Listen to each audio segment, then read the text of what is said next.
Part 1. The ship was called the Meridian, and it was, by any honest measure, still a prototype pretending to be a pioneer. Humanity had only been among the stars for 6 years.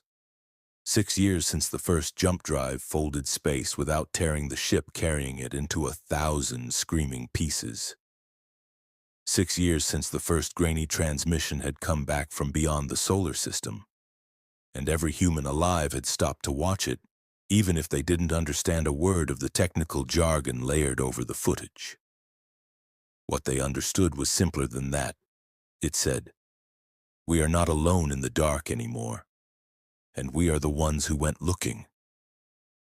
The Meridian was 3 years into its 4th deep survey run, mapping a corridor of unclaimed space between 2 trade lanes that, as far as anyone could tell, no established species had bothered to chart. Its crew of 41 was young by the standards of older spacefaring cultures. Its captain, Elena Voss, was 36, which made her one of the most experienced deep space commanders humanity had. That was not a comforting thought, and she tried not to dwell on it. She was on the bridge when the first alarm sounded, sharp and unfamiliar, because nothing on the Meridian had triggered a combat alert before. Not once. Not in 3 years. "Contacts," said Ensign Thomas Reyes, and his voice cracked slightly on the word. 4 of them. Coming out of the debris field ahead, Captain. They were hiding. "Hiding," Elena repeated. "From what?" "From us, I think. They weren't broadcasting anything until they started moving." The 4 ships resolved on the display a moment later, and Elena's stomach dropped in the particular way that meant her body understood the danger before her mind had finished processing it. They were fast. They were armed in ways the Meridian was not.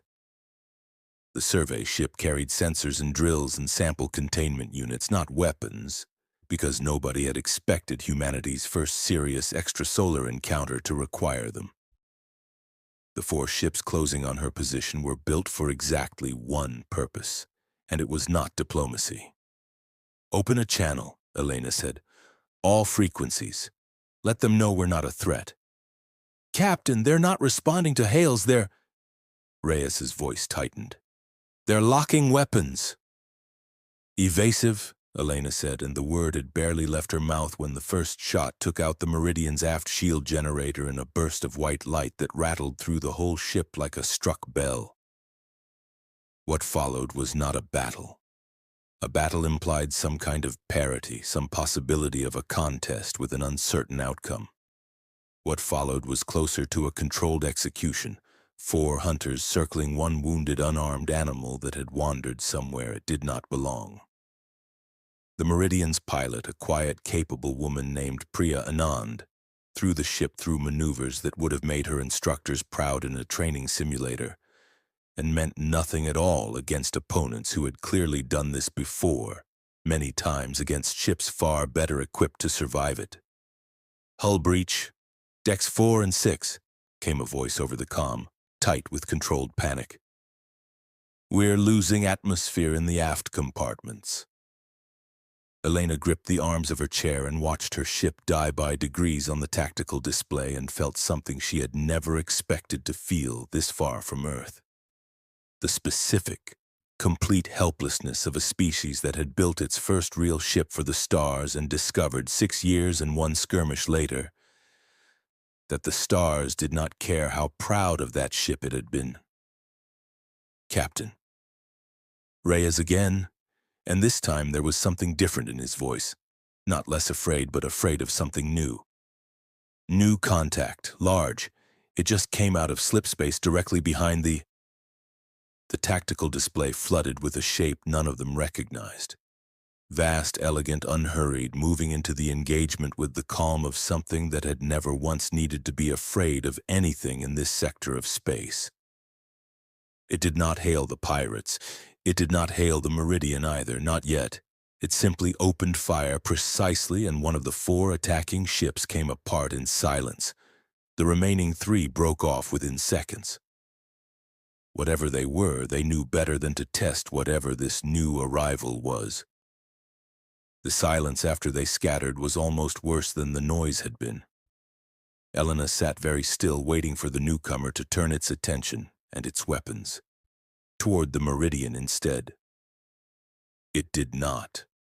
A signal came through instead, translated a moment later by the ship's still imperfect linguistic systems into something close enough to language.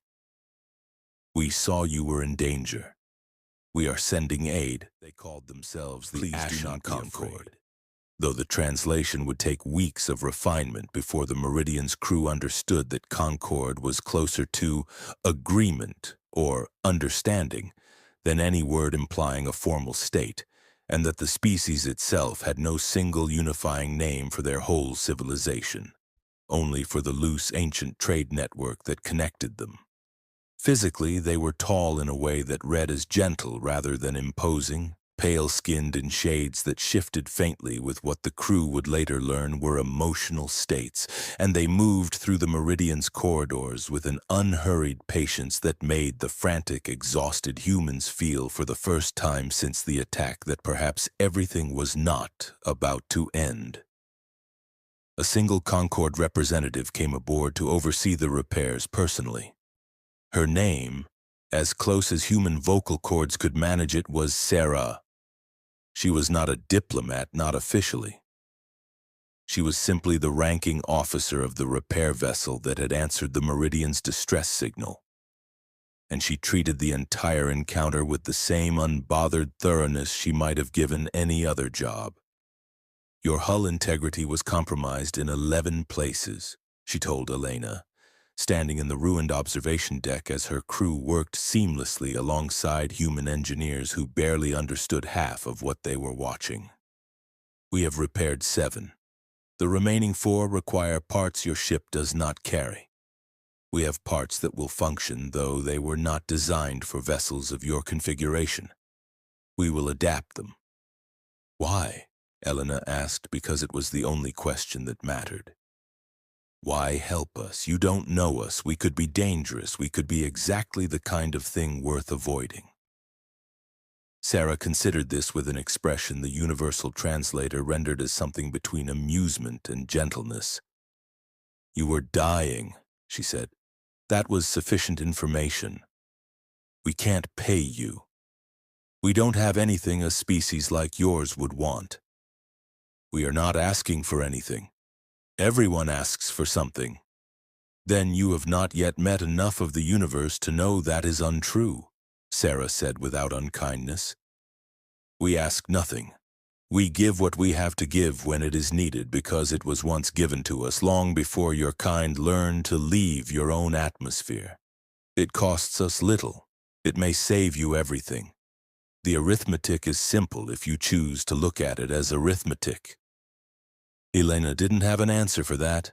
She had been trained for combat scenarios and diplomatic protocols and first contact procedures that had been drafted by careful committees who had never imagined they would be enacted by someone standing in a half-repaired ship, exhausted, grieving 3 crew members she had already lost to the hull breaches, being told that kindness had simply been offered to her for free.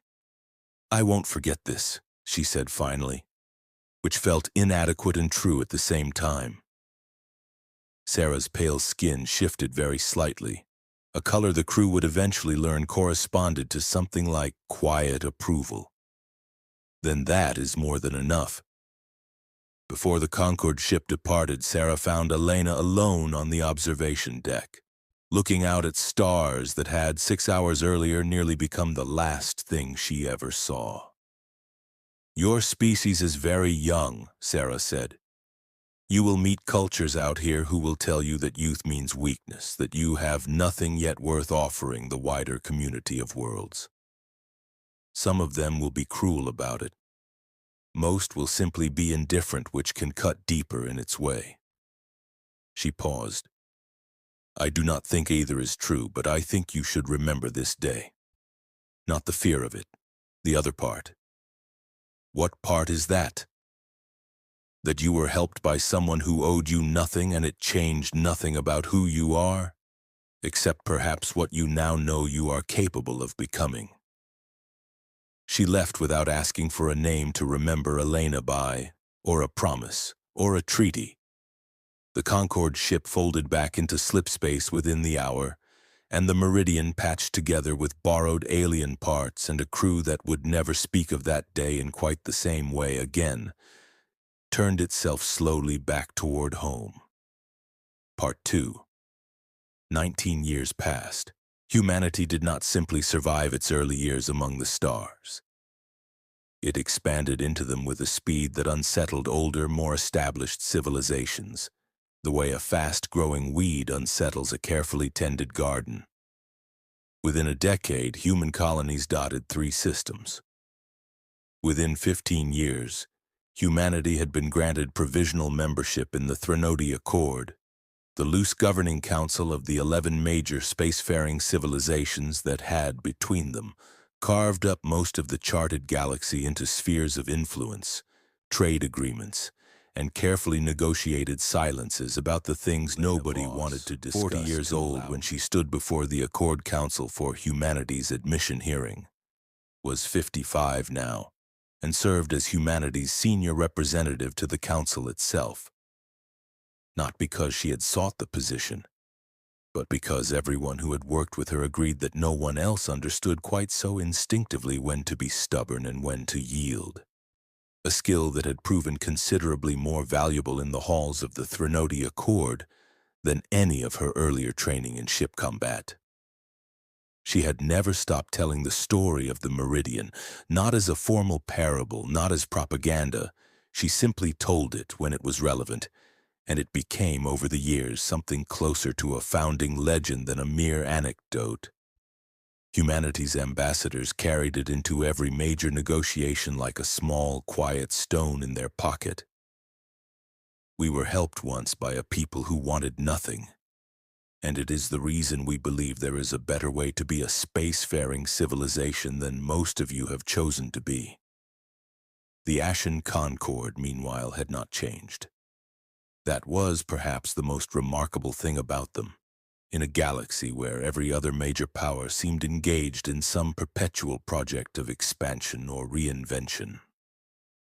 The Concorde remained what they had always been, a loose network of merchant and repair vessels, unaligned with any formal government, holding no significant military of their own beyond what was needed to protect their own trade routes. Existing largely on the goodwill and low-key gratitude of the dozens of smaller, newer, or struggling civilizations they had quietly assisted over centuries. They asked for nothing. They were owed, by Elena's private calculation, more favors across more of the galaxy than any single formal government could claim, and they had never once called in a single one of those debts. This, Elena had come to understand, was precisely the problem. The message reached the Narrated Accord on a morning that began for Elena like any other. Reviewing trade disputes, mediating a border disagreement between 2 colonies she had never visited, and likely never would.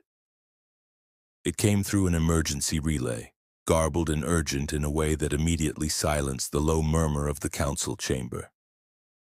The Ashen Concorde was under attack, not by pirates alone, though the attacking force was built from the same loose confederation of raiders and opportunists that had ambushed the Meridian 19 years earlier. But grown now, organized under a single warlord who called himself in a translation that struck Elena as almost too on the nose to be real. The Reckoning. He had spent the better part of a decade consolidating the scattered raider clans of the outer trade lanes into something resembling an actual force. And he had chosen as his first true target the one major power in the galaxy that had never built itself a proper military to answer such a threat. The Concorde itself. It made a terrible kind of sense. The Concorde's entire existence was predicated on generosity requiring no reciprocation, which meant, in the coldest possible reading, that they had spent centuries building goodwill and calling in none of it. And now that goodwill was about to be tested against an enemy with actual teeth. The Concorde's plea for aid was not dramatic. It was, in fact, almost painfully understated, consistent with everything Elena had learned about them in 19 years.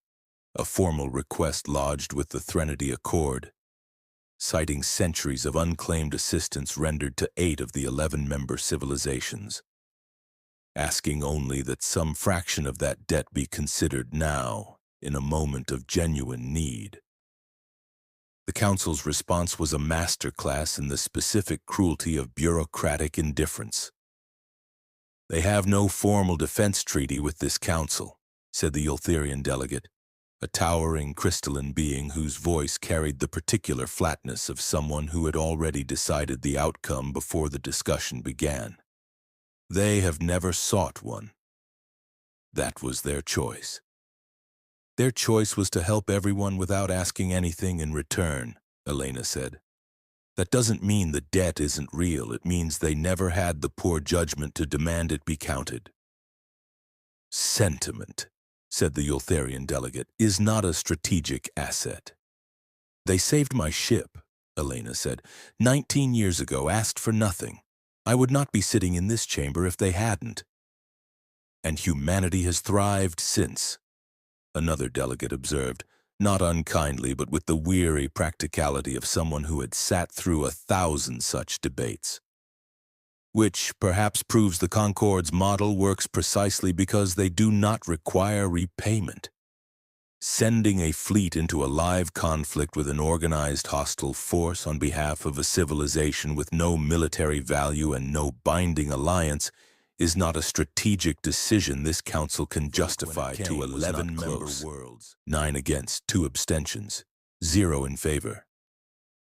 Elena sat in the silence after the vote was recorded and felt something harden in her chest that had been soft, or at least patient, for 19 years. "Then this Council will do nothing," she said. "While the only people in this entire quadrant who ever gave something away for free are burned out of the sky by people who take everything by force. Let the record show that. The record will show a responsible Council prioritizing its resources," the Ultherian delegate said. Nothing more. Elena stood in the chamber quieted because in 19 years she had never once stood up mid-session without being asked to. "Then humanity abstains from your responsible prioritization," she said. "We're going anyway." Part 3. It took 4 days to assemble what the Council, with a mixture of disbelief and thinly veiled contempt, began calling Voss's folly. A fleet of 9 human vessels, the largest coordinated deployment humanity had ever attempted beyond its own systems. Built from every warship, retrofitted transport, and volunteer crew that could reach the staging point in time. It was, by any conventional military assessment, wildly insufficient against a force the size of the Reckoning's raider fleet. Elena did not care what the conventional assessment said. She had spent 19 years learning exactly how much weight to give the opinions of people who had never once had to be rescued by someone who wanted nothing in return. She commanded the flagship herself, the Meridian's successor, a heavy cruiser that shared its name out of a stubbornness Elena had never bothered to explain to anyone who asked. Priya Anand, her old pilot, 20 years older now and just as quietly capable, sat at the helm. Tomas Reyes, the ensign who had once cracked his voice reading out contact reports, commanded the tactical division, a captain in his own right. They arrived at the Concord's primary trade hub, a sprawling, unarmed civilian station that had never needed to be anything else, to find it already burning. The Reckoning's fleet was larger than the intelligence reports had suggested. Dozens of ships arranged in a slow, patient siege designed less to destroy the station outright than to force a surrender that would let the raiders strip it clean, rather than reduce it to debris. The Concord's own vessels, unarmed and never built for this, could do little but attempt evacuation runs between waves of raider fire, ferrying civilians away from a station with nowhere left for them to go. "Signal the Concorde ships," Elena said. "Tell them help arrived. Tell them exactly who it is." The response came back within seconds, and Elena recognized the voice before the translation even finished rendering it. Older now, but unmistakable. "Elena Voss," Sarah said, "you did not need to come." "You didn't ask me to," Elena said. "You asked the council. They said no. I'm not the council." There was a pause on the line, brief, and something in it that the translation software, even after 20 years of refinement, still could not quite capture. "No," Sarah said finally. "You never were." "Get your evacuation ships behind our line," Elena said. "We'll hold the raiders off you as long as it takes." 9 human ships against a raider fleet numbering more than 30 was not a battle any tactical simulation would have called winnable, and Elena knew it and flew into it anyway. Because there is a kind of debt that does not care about the odds required to repay it. What followed was the largest and most desperate engagement humanity had fought since the founding of its first colony. 9 ships, flying with a coordinated fury that surprised even the raiders, who had grown used to an easy war against an enemy that had never once fought back. The Reckoning himself led the raiders' central assault, a heavily modified dreadnought built from the salvaged hulls of a dozen previous conquests, and he made straight for the Meridian as if some part of him understood correctly that removing the flagship would break the will of the rest. He was wrong about that, though it nearly cost Elena everything to prove it.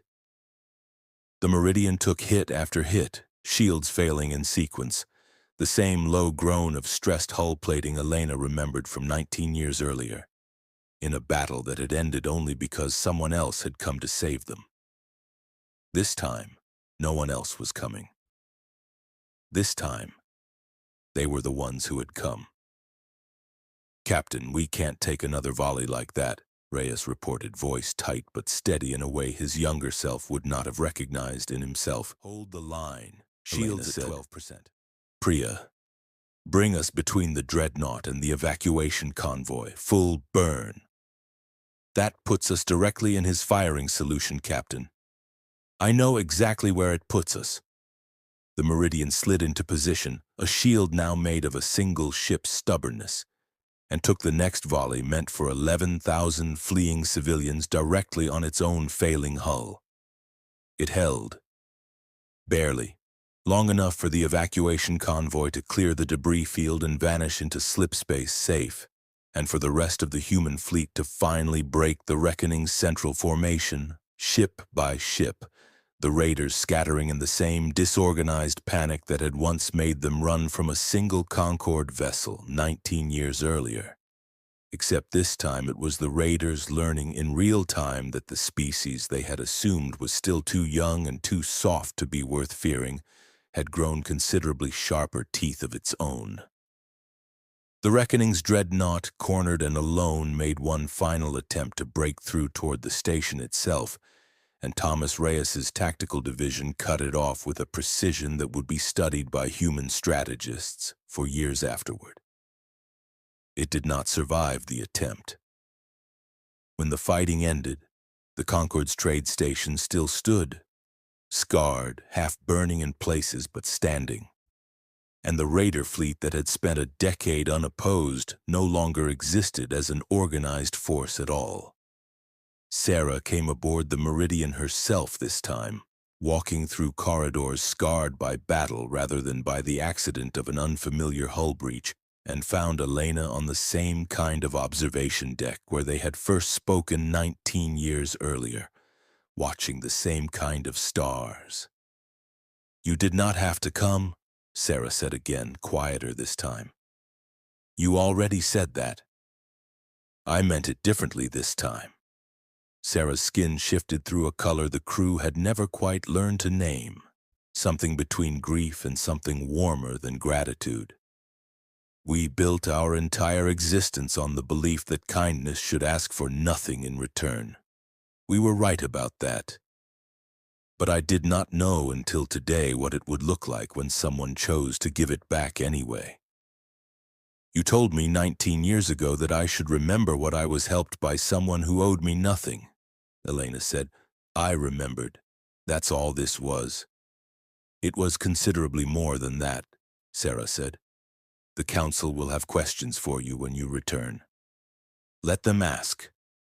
Elena looked out at the stars, older now, tired in a way that felt earned rather than defeated. Humanity didn't do this because the arithmetic worked out favorably. We did it because someone taught us a long time ago what the alternative arithmetic looks like, and we decided we didn't want to live inside it. Word of the battle reached the Threnody Accord within days, carried not through official channels but through the same kind of unofficial, unstoppable momentum that had once carried the story of the Meridian's rescue. Smaller civilizations first, the ones who had themselves been quietly helped by the Concord over the centuries, and had begun in the following weeks to ask their own governments uncomfortable questions about what exactly their council had chosen not to do. The Ultherian delegate did not apologize when Elena returned to the council chamber. Species rarely do across any culture, human or otherwise. But the vote on the Concord's formal defense treaty when it came before the council 3 months later was not close in the other direction this time. Humanity, still the youngest civilization in a council of 11, had not become the strongest or the wealthiest or the most powerful. But for the first time since its admission to the Threnody Accord, it had become something else entirely, something that Elena suspected would matter more. In the long arithmetic of centuries, it had become the civilization other species pointed to quietly when they wanted to explain what a debt looked like when someone chose to remember it and repay it without ever once being asked. The end